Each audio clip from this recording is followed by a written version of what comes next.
From the Indian perspective, we were anticipating a Taliban takeover of Afghanistan. We were concerned about how the terrorist activity from Afghanistan could overflow into India.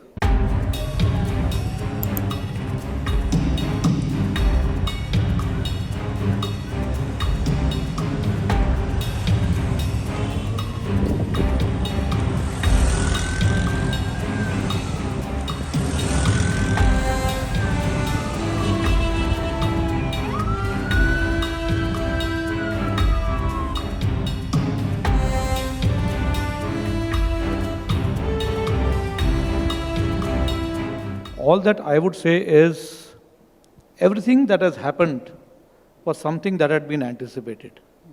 Only the timelines have changed. So as from the Indian perspective, we were anticipating a Taliban takeover of Afghanistan. We were concerned about how the terrorist activity from Afghanistan could overflow into India. And so to that extent, our contingency planning had been ongoing and we are prepared for that. Yes, the timelines have certainly surprised us because we were anticipating this thing happening maybe a couple of months down the line, but it is pretty much the same. It is the same Taliban that was there 20 years ago.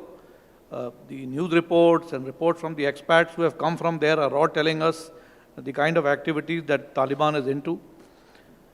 All that has happened is that the partners have now changed.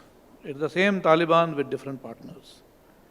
How does it affect the Indo-Pacific region? I think Indo-Pacific is in a different plane altogether. Dealing with Afghanistan and Taliban and terrorism from that perspective is something which we are all together fighting the global war on terrorism. It is something which was announced many years ago.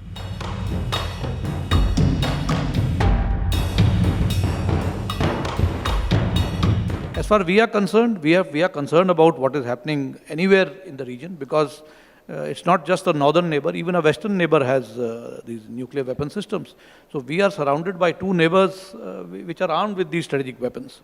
And therefore we are evolving our strategies accordingly. And let me tell you that it is with this,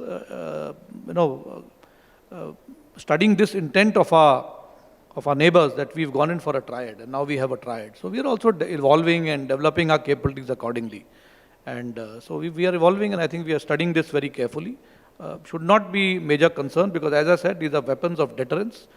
These will only come into being if your conventional deterrence fails. So I think conventionally we are very strong. So we are quite capable of dealing with the adversaries with our conventional forces. So I mean, they would go into the strategic domain only if they find that their conventional deterrence against us is failing. So that I think is a next level which does concern us, but as of now we are quite confident of dealing with both the adversaries in the conventional domain.